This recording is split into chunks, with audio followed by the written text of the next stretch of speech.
Greetings Internet, welcome to Aaron Plays.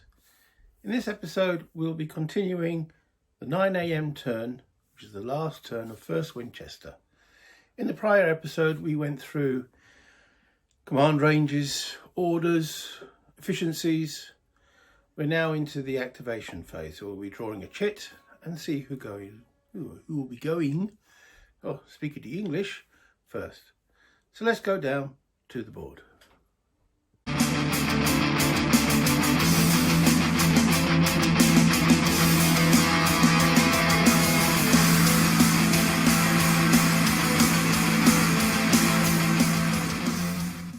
So we're into the activation segment, and this is where we will draw a chit. You can see they're all sitting there from this cup, and this will determine which division will activate. So pulling out one, and it's Williams. Now we know there are 4 chits in there, so Williams has got 2 divisions. Sorry, Williams is the divisional command. Williams got 2 brigades, and we now can determine which brigade and which order we want to activate them. The other little thing we've got to remember is that one of these brigades is out of command. That's denoted here on these little chit there. They're out of command. So though there's 4 chits in the cup, we know that this brigade can have a maximum of 3 activations. Because it's out of command, it drops 1. But we can determine out of those 4 chits when it activates. So we might skip at this particular activation and use it in the next one. However, I think looking at the situation, we're going to activate both brigades. And I'm going to denote that, looking again at my little display. And this is where, if you've been watching a few of my videos, I love using these things, little cubes. Now we know there's one's a white and one's yellow brigade, so I'm going to stick those next to Williams to remind me that they have activated under that actual chit. So I know how much potential fatigue that they have to take. Right, so coming back, I can choose which to activate, and I'm going to choose this brigade first. So let me just zoom a little bit. Why, you ask? No particular reason. There is no particular reason. I just want to activate this one first. Okay. So when it comes to the activation, there's a change, or there's certain phases when I'm activating this brigade. So I could change their orders. I'll start again. When I drew that chit, there are certain things I can do. There's change orders phase for the division. No, that's not correct. Change orders phase. The player may attempt to change the orders of activated brigade leaders by a die roll. So I could try and change the brigade leaders in that division. Then I don't want to change. I'm quite happy with the attack. Otherwise I would have changed them in the divisional order change last video.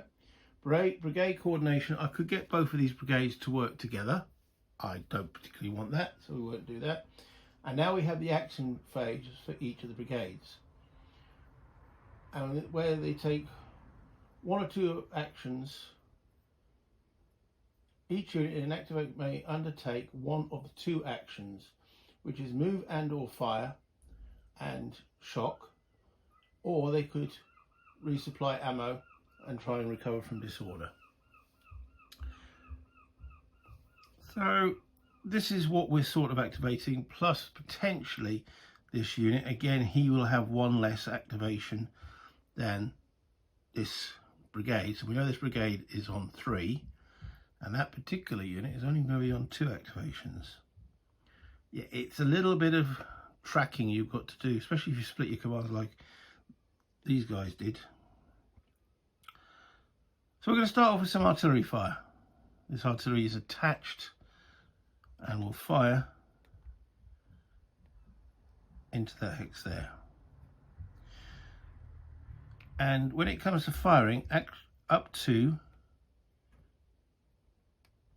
7 strength points. Now if you don't know this system at all, I better explain what that actually means. Okay, so this is an infantry regiment. Let me zoom quite a bit on that unit there. Okay, it's got various values on it. The first one at the top here, the little R, determines its weapon, so that's a rifle or rifled musket. This number here, the 12, is how many stacking points he's got. Each stacking point is equivalent to 50 men, so there's 600 men in this full strength unit. This little number here is probably the most important rating. That's his troop quality or cohesion rating under this particular system. There is cohesion. So the higher the number there, the better, because they have to roll, when they've got to do a test, they've got to roll equal to or less than that number. And the last little number there is their movement, so 6 movement points. He's currently got that little 2 on him, is telling you he's got 2 hits, so he's actually only got 10 increments, or 10 steps, or 10 stacking points remaining. And he's also low on ammo, that's what the -2 there, so he's not so effective on the shooting. And this extended marker is actually showing that this unit is split over these 2 hexes, so there's actually 5 increments. I keep using the word increments, stacking points in that hex and 5 in that hex. And then the artillery's on top. And then the artillery, again, the type of gun. So L stands for, I think that's the, L is 6-pound smoothbore. You've got other different types of batteries in there. And that 4 denotes there's actually 4 guns under that counter. 7 is again, it's the morale, and the 8 is the movement. So they're quite nippy, especially on roads, but once you start getting them across off roads, and they do slow down considerably. They pay more movement per hex. So I'm going to fire this gun at 3 hex range. 1, 2, 3. Zoom out just a little bit. All right, so 3 hex range at this unit here. So it'll be 4 guns, and I can fire a maximum of 7 stacking points out of a hex. So I could fire the infantry as well, but they've got to fire separately. So we've got 4 guns firing, and because it's within 3 hexes, it's actually classed, uses the small arms table. Effectively, they're firing either canister or grape shot. Now there are 101 tables. Well, that's an exaggeration. Let me just zoom out a little bit. Okay, so in my hands here, this is the firing table. You determine the modifiers for the type of weapon on here. You then determine what is small arms or artillery fire on here, but in this case it will be on the small arms table because of the range. And then there's various modifiers and such forth. Now there is a lot. However, you do internalize the modifiers quite quickly. So, as we declared, he's firing at 3 hex range, and at that range he gets no modifier. He's only got a maximum range of 9. It's not particularly modern gun, effectively from the Napoleonic era. So let's just zoom back in on that shot. And as we know, we're firing with 4 guns, and we have, now the modifiers, generally, there are looking like no one's disordered. The target's disordered, but that doesn't affect it. It's not a mass target. Again, that is normally long range artillery. So most of the modifiers, and in this case no modifiers, actually apply. So we then roll a dice. So the dice, I'm not going to show you every die roll I make, but here we go. So I'm rolling the dice as a union, and they rolled a 6. So looking at the table, so let's just zoom out again here, and I'm just going to show it just the once. We look on here, so we have 4 to 5 firing, we've rolled a 6, that's a D+1 result. Okay, so little d means that the unit has got to take a morale check, a UDD. What does UDD stand for? Universal Die Roll. It's probably the most used acronym, and I've actually forgotten what it stands for. UDD, Universal Disorder Die Roll. There we go. So we're looking at that unit's rating, which is 6, and they will be adding 1 to the dice, UDD plus 1. So effectively they need to get less than or equal to 6, and they're adding 1 to the dice. So again, back to the dice pool. So they've rolled a 7 plus 1, 8. That unit fails its UDD. So bringing that back. When the unit fails, we turn it over to its disordered side. Now, is there another unit in that hex? There isn't. Oh, he's got an out of command. He shouldn't be out of command. I'll remove that. If there was another unit, they would also then have to test the morale. If it was long-range artillery, all units get affected by the shot.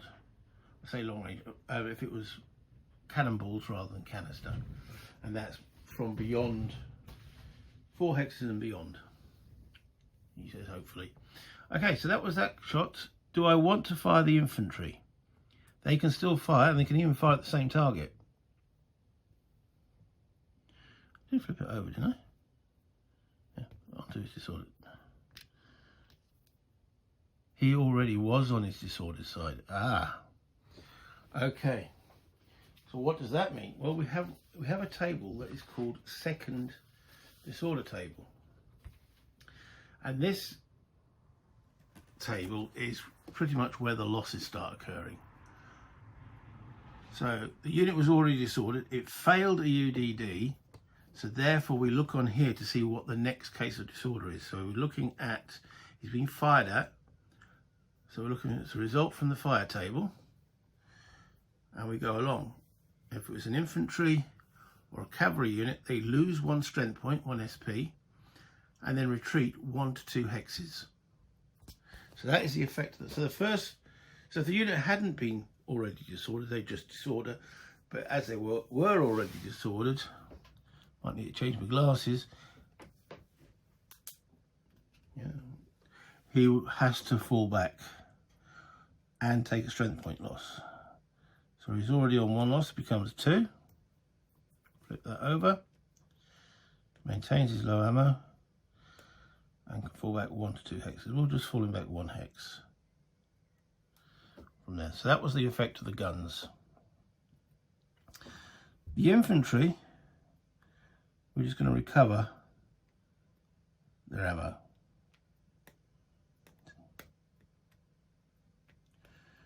Which they're allowed to do. That's in lieu of firing. And if they were disordered, they could try disorder recovery, but they're not, so. Right, what to do with... We're going to just pull him back 1 hex. And Donaldson himself is going to sit on the road to hopefully be in command. Well, there isn't a next turn, is there? So maybe that's not so urgent. So he will sit on with that guy there. This large unit is going to move forward. He's going to extend, and then he's going to fire. So he moves into there for 1, extends, which is another movement point. Now, the other thing is we're under attack orders. There are 3 different types of orders. There's attack, advance, and march.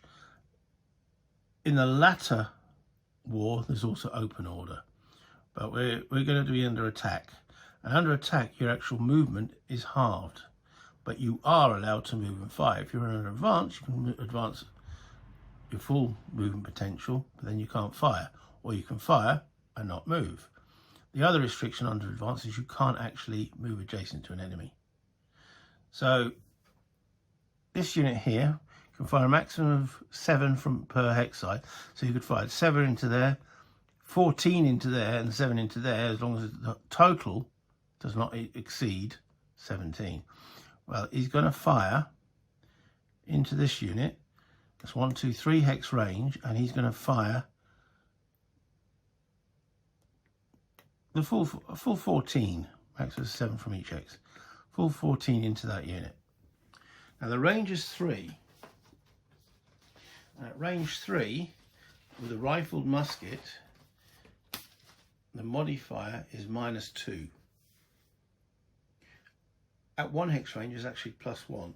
So as the range increases, the fire value effect decreases. The maximum range is 5 to 7 with a rifle musket. So it's 5 hexes, and that's a -5. So -3, but there is quite a lot of them firing. So it's -2 for the range. He's not disordered, he's not green or anything like that, so there's no other modifier, there's no terrain effect. Right, let me just zoom in a little bit there. Okay, there is a stream and it's in a gully. So, but the unit he's firing at is on the same level as him, so that gully is not having an effect. There is a wall which they're sitting on, so they will get +1 terrain modifier. So the net, well, sorry, -1 because he's been fired at. So the net result is -3, -2 for the range, -1 for the terrain. So whatever the die roll is, and it's a 7. 7 taking away 3 is a 4, and the 4 with 14 steps firing is D +1. So the Confederates roll their morale, and they've rolled a 1 +1 is 2. Their morale is 7, and they've actually got a leader on them, which gives them modifiers actually 8. So it's pretty hard to have an effect on them. Now they could do a reaction test to turn to face and fire back at this unit, but they're not going to. And to be fair, this guy, when he was fired at, but he had a musket which is at 3 hex range, something like musket through actually carry fire to 2 hexes, so he was actually out of range. Each of these units that gets fired at can reaction fire once per brigade activation. So this guy hasn't fired, this guy has, so he will make a reaction. Well, if he does, he'll be turning to that. Thank you, counters. I know it's okay.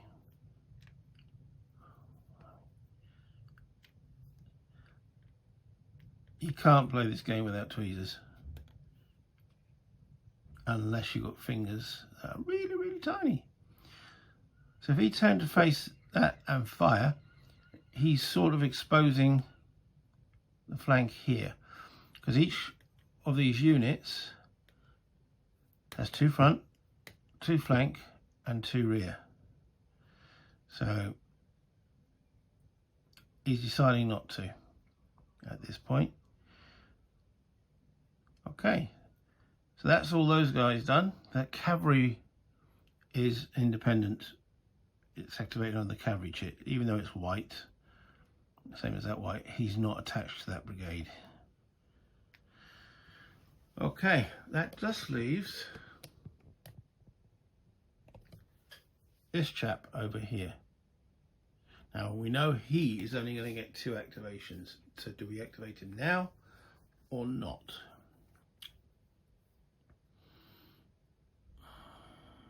I am deciding not to. Let's see, he's out of command and he's low ammo. Okay, actually removing ammo, that's also a good point. I didn't take into consideration is their fatigue level. It was a -1 on that shot, which would have been a D, but he still failed it. Okay, I'm just making sure. A lot to keep track of, especially when you're playing solo. Yes, fatigue makes things a little bit harder. You can do, I'm going to need to check a rule.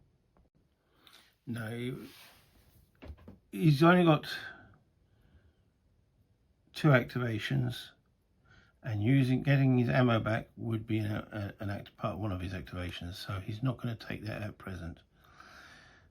So that's the white. Now we move over to the yellow brigade, or under the Gordon's brigade. Okay, so this unit here, he's on the verge of collapse, but I found earlier actually pulling units out of a firefight, they still get shot at. So let's see if we can relieve the situation. So this unit here is going to fire on here. So he's armed with muskets, that's what the M. I can do it. Can I zoom in a bit more? I can. Okay, so with muskets, he's got his marks out of command. These are carries over. We know he's not out of command. So he's got 9 steps, but only 7 can fire out of a hex side. So he's going to fire into this guy here. So it's muskets. Muskets got +2 at this range. +2 firing modifier. And as he's not moving, and he's in good order, he can prep fire, which actually gives an extra 1. So he's at +3 on that shot. This counter here is on a wall. Now, the wall rules in this are a little bit confusing.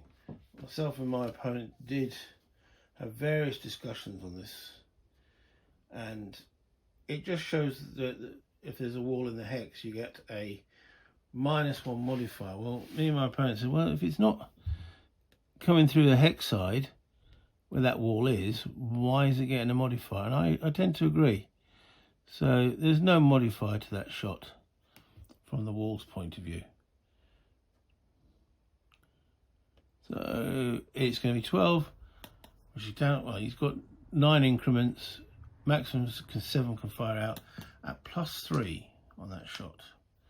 So rolling dice, rolled a 2, which becomes a 5.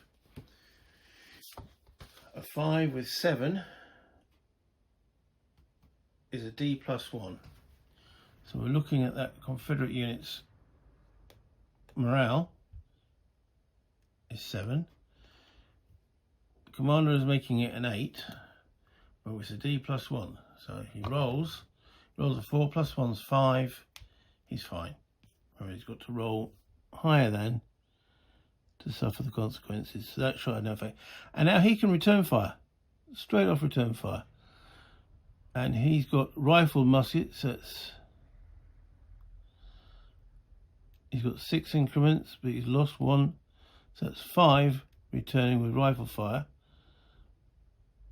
Now, again, the wall, I would say, is technically behind, so he's not going to get much cover from that wall. So rifle musket is +1. Now, a lot of you might disagree with our interpretation of that wall. The design, it's so confusing because the wall's just in an illogical place. Now, it's probably saying, well, if there's a wall, they're going to hide behind it, but the wall's right on the edge of the hex and the shot's coming from the other side. I can't see it. So treat it as a house rule. So rifle muskets +1 and defensive fire can also get the prep as long as they're not disordered. So they're going to get +1, so it's +2. So they rolled a 3, +2 is 5. And they've only got 5 steps firing. 5 at 5 is a D, straight D. And that union's morale is 6. They roll, and they roll a 9. So they brought some fire back on themselves, which actually disordered them. So we flip the counter over. And note that their quality, or the cohesion rating, has dropped from a 6 to a 5. Okay, that wasn't planned, but hey ho. Right, so this unit will fire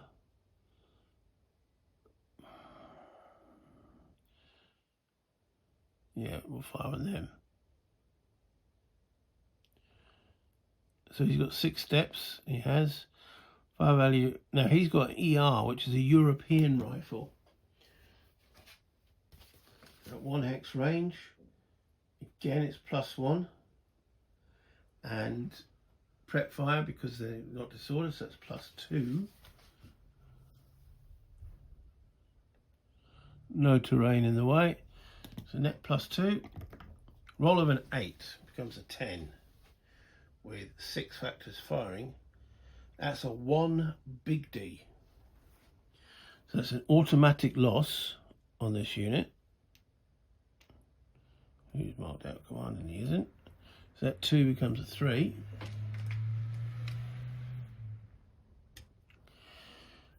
And it's an automatic flip on the unit.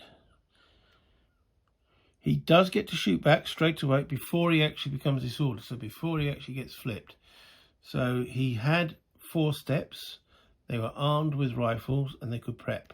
So it's +1 for the rifle, +1 for prep, so it's +2. 4 at +2. Dice was cocked, roll that again. That's a 0, that's as low as you can go. 4, it is at +2, it's a D-2 on that Union unit. Their morale, they roll a 4. -2 is a 2, that's well below their 7, so they stand. He's disordered and took an auto step loss. And again, if he was already disordered, we would be looking at that second disorder table. And that just leaves one more unit, which is this collapse guy. Ooh, I'll just take it out. Oh, and this artillery. So it's 2 more units. So we're actually going to fire this artillery. And we're going to fire it. Again, you've got frontal hexes here.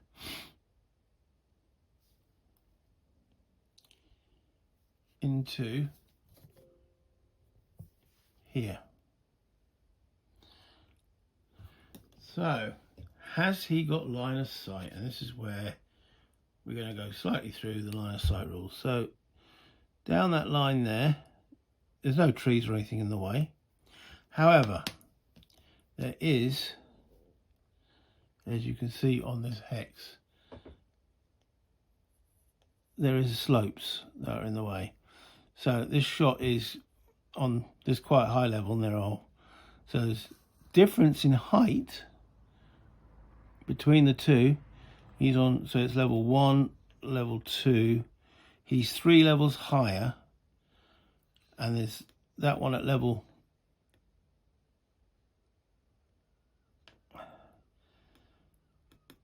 1 level in the way.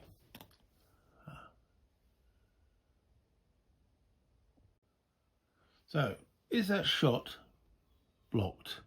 I'm now going to have to look up, because this is the one thing that still confuses me now. Right, so let's just go through a bit of verbiage here. So it's a slope, there's no other thing in the way. If the firing and target hexes are on different levels, which they are, line of sight is blocked by any intervening hex or hex side higher than the average level between them and closer to the lower unit. Okay, so 3 levels between them, and a hex side that's potentially blocking is 1 level higher than that. So if the firing target on different line of sight is blocked by any intervening hex or hex side higher than the average between 3 and 1 is 1.5. That's not higher than the average, because it's level 1 difference. So therefore, we can see that, according to my understanding. If there's any line of sight experts out there, please make a comment, because it does do my boggle in. Okay, so this is a big artillery unit. 6 steps will fire on that. He has got line of sight, as we just determined, and it's coming through his flank. So it's 6 steps. We're looking at, now the type of gun it is a P10, so that's a Parrot. So this is a rifled shot. Okay, £10 Parrot. Maximum range is 20 hexes. At that range, 1, 2, 3, 4, 5, he's got 0 modifier, but we know it's now a round shot rather than grape shot. other modifiers, he's firing into the flank, so he gets a +1 for that, and he's got height advantage and he's firing round shot, so +1 for that as well. Also, we've got to determine how many steps are in this unit to see if it's a mass target. So it's starting with 8 and it's lost 1. So no, it's not a mass target. Mass target has 8 or more. So it's a net +2, 1 for the firing from height and 1 from firing into the flank. So it's, and they roll a 1. All that calculation to roll a 1. It's 6 steps with a 1 becoming a 3 is a D-1. Okay, D-1. Their morale is 7, and they've got this little leader on here who's got 2 stars. It's already subtracting 2, so it's -3, so they can't fail. There's no auto fail in this system, so that shot did nothing. Now, remembering that gun is actually out of command, so he will actually have 1 less activation when he shoots. Now, I could put a little micro dice on that to remember how many times he shoots, and I probably will in a moment. So that just leaves this unit from that brigade. I've still got marked out command. Yes, he is out command, isn't he? He can never recover from disorder because he's collapsed, but it doesn't mean he can't shoot. So he might as well fire into the flank of this unit. He's got rifle muskets at 1 hex, 2 hex range. That's +1. He's disordered, which is -1, so they sort of cancel out. And doesn't look like there's any terrain. Well, there is a wall there. Now the shot is coming in that side, so that wall we would count. So they could be behind the wall on that side.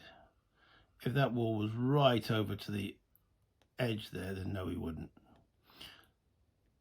So it's in the flank. Right, so let's go through. He's disordered is -1. The rifle musket +1, so they cancel out. Firing into the flank +1, but they've got the wall -1. So it's a straight shot. Rolled a 3, and there were 4 increments firing. 4 increments firing with a 3, D-1. We've already seen their morale with that leader.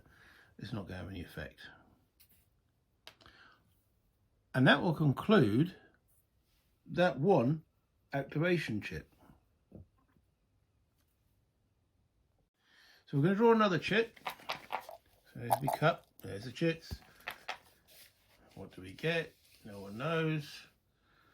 And it's the Confederate cavalry. So we're going to place that in there to show it's been activated. Now, the Confederate cavalry is in a bit of a sorry state. They're actually all in this deck here. And if you might notice, there's a little chit sign on them saying Combat Ineffective Brigade. Let's just zoom in a little bit. Okay. That's because in here, all the units are disordered. And the other unit that was in that brigade has been removed from the board. So they're combat ineffective, which means they can't move adjacent to enemy, and there are other restrictions on them.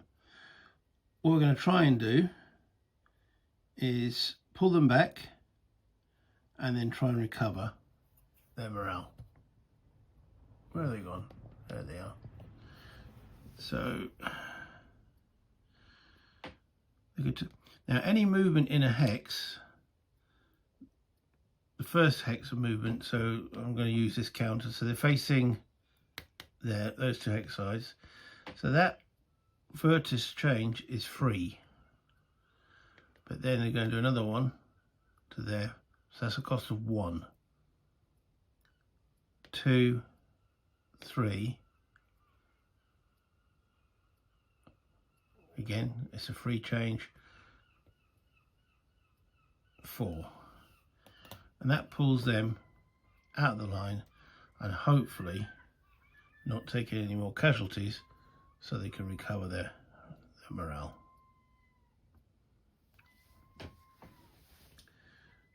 And that is that chit. There was only those 2 units, so drawing the next chit, and it's Williams again. So looking now over to there, so we've now placed our second Williams. So it's up to what do we activate and how much do we activate? I don't see any reason why not to activate, so we're going to stick both of them there again for representing the 2 brigades, and coming down to the map, and we're going to have that shot again. We're going to start with the artillery. Notice I put a little dice there, so this will be their second activation. We know Williams on an efficiency of 4. Donald, this guy is on an efficiency of 4, can activate 4 times, but his out command units can only activate 3 times. So this artillery, which is out command, can activate 3 times. So he's going to fire on there. We know it's 6 steps. What's underneath here? Out command, it's not no ammo. So 6 steps. The parrot was at plus nothing. It's a 0 for the range. It was 1 for the flank. So +1 for the flank. +1 for the height. -1 for that wall. So it's net +1. Roll over 3 becomes a 4. 4 with 6 is a little d. That means they've got to do a check. They've rolled a 0. That's as low as you can go, which is good. Low is good on morale checks. So no effect from the artillery. This collapsed unit will fire again. I'm just going to roll the dice and then we'll add up all the modifiers, see if it's worth working out. They rolled a 1. I'm not going to go through all the modifiers on that. And then these 2 units here to fire. Last time this fired, it got the worst of the deal, but it might not this time. So it's got 9 steps, so 7 can fire. Muskets is +2. Disordered takes it down by 1, so it's +1. So it's 7 at +1. Rolling a 9, that becomes a 10. That's a lot more effective. That's 1D, 1 big D. Big D is auto disorder on these guys. So moving them out. They do get to shoot back. And they are currently on 5 steps. They will be at 4 in a moment. 5 steps. They rolled a 6. They are getting +1 for rifled muskets. +1 because it's prepared fire, because they weren't disordered at that time. +2, and in that hex, the wall's not interfering in that shot. So the roll of 6 becomes an 8, and there were 5 of them. That's a straight D on this unit. So let's just zoom in a little bit there. Okay. So the Confederate unit that has now become disordered, and it's taken a step loss.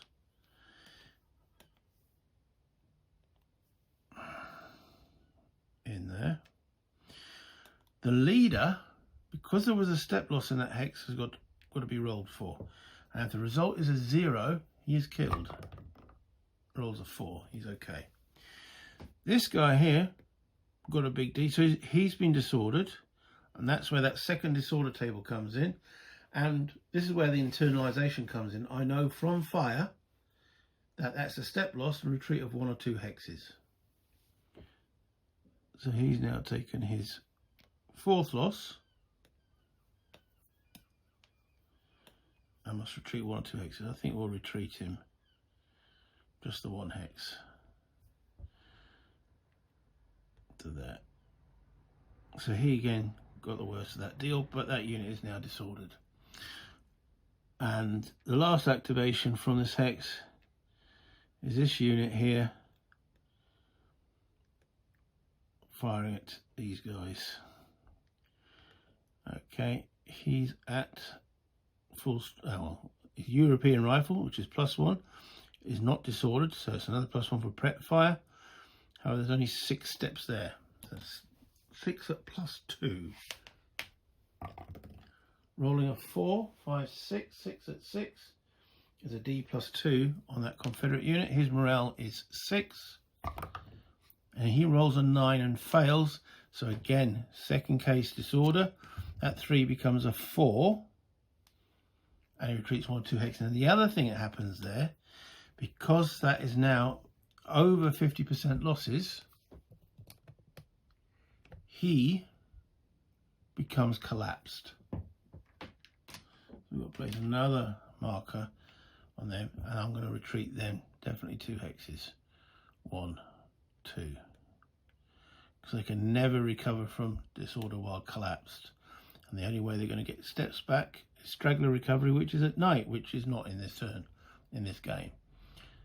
Now, this unit here could advance in there and change its vertice, but it's deciding not to advance. Wanted to keep units in command. As you can see, this is quite a bloody mess. There has been back and fro over the last couple of turns in here. Units cracking, holding.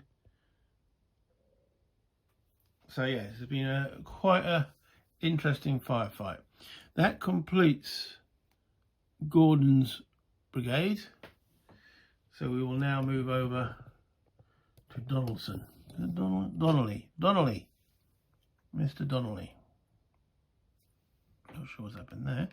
It's the wrong way around. Okay. Let's do some shooting. This battery of 4 guns will fire down against Trimble.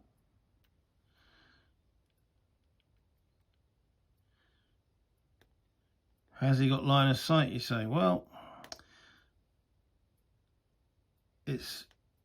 I'd say he has, by the looks of that. 4 guns, 3 hex range. We know these guns have got 0 modifier at that range. And they roll a 4. 4 at 4. And it's using the small arm table again. That's a little D. Their morale is a 7. Commander gives them an 8, so they'll only fail on a 9. They pass, they roll a 7. Artillery had no effect.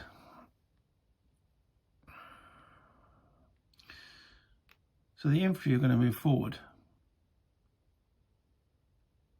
1 hex. I'm going to bring that in for 2 movement points. So an extension coming in 2, and then into there for 3.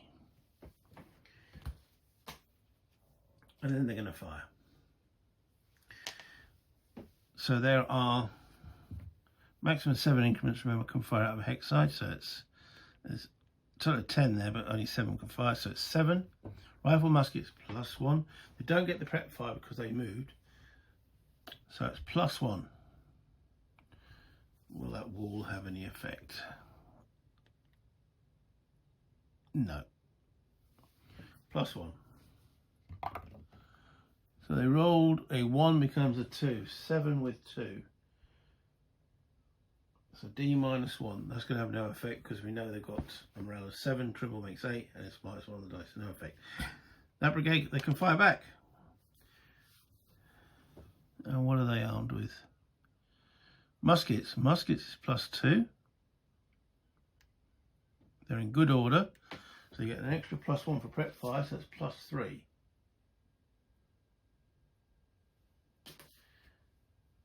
+3, and they roll a 2 becomes a 5. And there are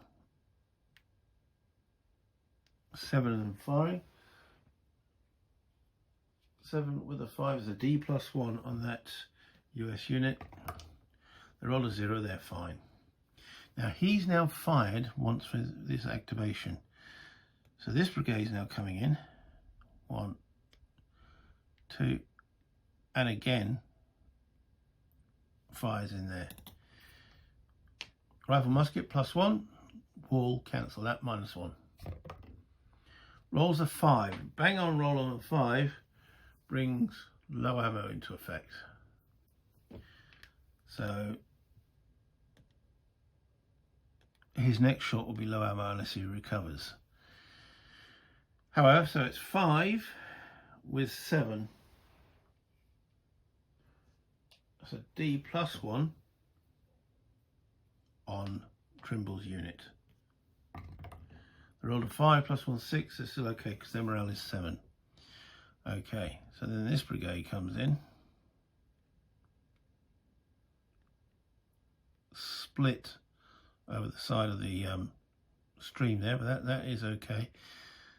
We'll be firing from that hex side and that hex side, so we can fire 7 from that and 7, that's 14, and that's in the flank. So there is a range of 2 hexes with a rifle musket is +1. They don't get the prep fire because they've moved, and also prep fire is only adjacent, so it's still +1. They've got -1 for the wall. That's it, so it's a straight shot. +1 for the flank, -1 for the wall. They rolled a 0. 14 with a 0 is D -1, which they can't fail. Okay. Do we want to do anything with this chap? Remember, he can only activate twice, and he will now activate this time. And he will move in there to guard this unit's flank, and will shoot as he moves in. So rifle musket +1. There's 6 increment, but he's actually got low ammo, so he's at -2. So net -1. He rolls a 3, becomes a 2. 2 with 6, D -1, no effect. That unit can fire back because he hasn't fired, so he'll fire muskets, net +2, and he can prep +3. Rolls a 0. He's got 7 increments at 0 with a +3, so it's 7 at 3. Is a D. That unit's morale is 6. Rolls a 1, he's fine. As you can see with the firing, there's a lot of die rolls. Okay, so I've just moved Donnelly forward, and we're gonna, it might not be the most advisable thing to do here, but need to show at some point shock. So I'm gonna have these 2 regiments shock attacking Trimbles there. Once declaration's gone in, I mean, I could mark this with shock markers, but that's the only shock that's occurring. There's, on the back of this chart, you can see the whole, let me zoom out a little bit just to show what it looks like. This whole side is related to shock, and there's a step of procedures, and we will go through that step of procedures now. Okay, so let's zoom back in where the action's occurring. Boom, boom, boom.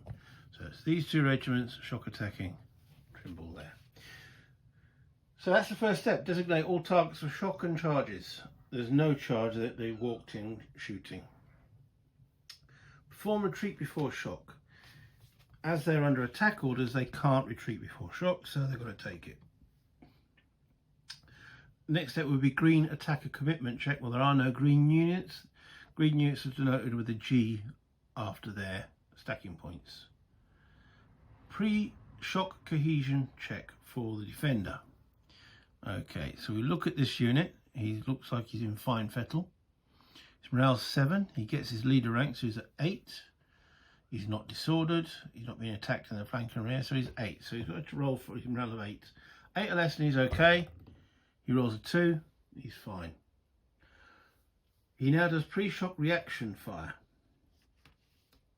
So he can shoot at these units. Now, he's got 7 stacking points. He's going to fire 4 into this unit and 3 into this. No, actually, I'll fire 4 into this and 3 into this.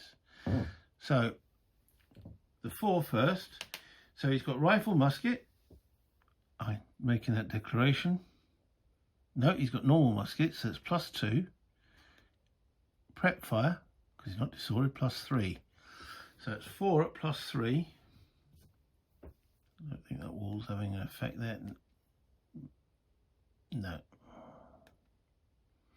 4 at +3. Rolled a 5, which makes them low ammo. As I said, any time it's a natural 5 on infantry fire, low ammo. I don't think it's going to have an effect on the melee, but we'll put it there ready. Okay, so because he could then fire here and get low ammo, which will make him he'll be ammo out completely. Right, so that's a 5 +3 is an 8. An 8 with 4 increments. 4 increments with an 8. That's a straight D. So that disorders these guys. Which doesn't stop their attack. From this hex, again it's +3. They've rolled a 3, that's 6.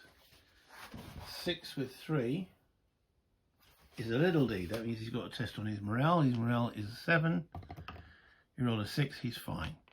So that is the pre-cohesion shock fire. No, not pre-cohesion.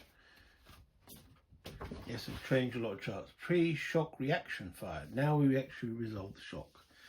So we determine the shock DRMs. And this is where I use little dice. One for each side. Okay, let's see what DRMs we get. Alright, so first of all is odds. So defending in that hex we have 10 minus 1. There's 9 increments defending. I keep using increments because from my Napoleonic terms, but 9 steps. Attacking we have 10 and 12. That's 22 to 9. So it's 2 to 1. So that gives them +2. So we won't use the other dice at the moment. So it's +2 for odds. Next, any defender disordered. The defender is not disordered. Charge benefit. There are no charge. Stacked with an aggressive leader, he's a neutral. So you've got a little N that says no. There's no terrain that's going to affect this combat, is there? Where's that wall? No. Charging lancers, no. So that's pro attacker modifiers. Pro defender, odds ratio benefit, they don't get one. Any attacker disordered. There is one attacker disordered, so that gives them a +1. Attacker has no brigadier. There is a brigadier involved. Attacker has an advanced orders. No, he's got attack. Defender behind breastworks. No. There's not successive and there's no other terrain. So that's it. So it's 2, 1. That means there's a +1 modifier on that combat. So we're looking on this part of the chart now. I don't know if you can see. Should I zoom that in a little bit? Yeah, then the tripod gets in the way. Okay. Effectively, there's a resolution table of which we're going to add 1 to this resolution, whatever the roll is. So the roll is a 1. That's rubbish, becomes a 2, which is a standoff. Both sides are disordered. Okay, so this is where it gets a little complicated. So this unit, both sides are disordered, so he now becomes disordered. He wasn't before. We'll stick his low ammo underneath him. with its disordered Elwyn Tremel. So that one was quite straightforward. Hopefully. Come on. It's the tripod that's in the way that's making this less effective than normal. This unit becomes disordered. This unit was already disordered, so he now takes second case disorder. And again, I'm looking at that second disorder table, but now I'm not looking under the fire, I'm looking under the shock. Shock table results, right, okay. I've got to roll a subsequent UDD for that unit. If they pass, they lose 1 strength point and retreat 1 to 2 hexes. If they fail, they rout. So their morale is 5. He's giving them a +1 is 6. They roll a 4, so they pass. So they lose a strength point and retreat 1 to 2 hexes. So we'll pull them back. We might as well pull them back to that gun. So they haven't taken any losses so far, so that's their first strength point loss. Low on ammo, and then the gun stacks on top. Not too successful, probably the lowest you can roll. If you roll really high, you could cause routs and such forth. So not dramatic, but you can see the effect in that combat. What I also tend to do, I'm going to use one of my little black cubes. Let's just zoom out a little bit and stick it next to that brigade to show. I didn't do it again. I haven't been counting fatigue. Too much to remember when you're trying to film. Okay, yeah, I haven't been counting fatigue. The amount of shocks you do adds up to you on your fatigue as well. Okay, you get 1 for free basically per turn, and then each subsequent shock, being attacking or defending, will increase the fatigue. Yeah, these guys weren't fatigued, so it would have been an actual 1 less on the result table. We've gone beyond it. I've got to remember fatigue. Okay, then there is a post-combat disorder. Now, whom does that affect?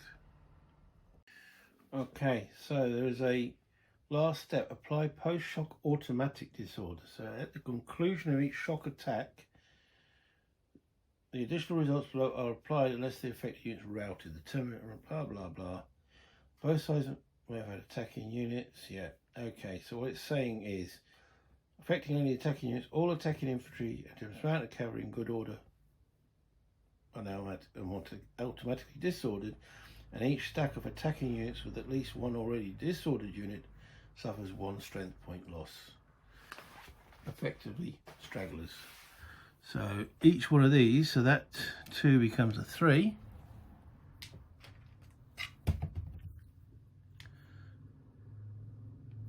And it's only affecting the, and that one there, that 1 becomes a 2.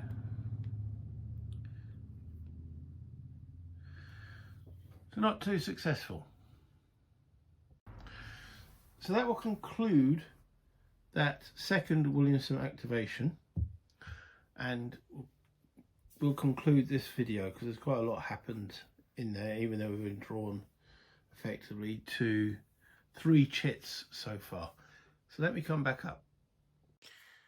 So as you can see, a lot going on. A lot of action from just 3 chit draws. And there's still quite about another 9 to go through. So I can envisage doing those over 2 more videos. The other thing is the fatigue. Yeah, it's another layer, and I seem to have been forgetting it. And I said, if there was another person sitting opposite me, they'll probably remind me that we've got to take and consider fatigue. Lots of moving parts. I love the system. I love the moving parts and the interaction of different units and and the firing and the artillery, but it is a lot to keep track of. But that's why we play these games and not tiddlywinks, isn't it? I hope you've enjoyed what you've seen so far and join me for the remaining videos to conclude this particular turn. But until next time, bye Internet.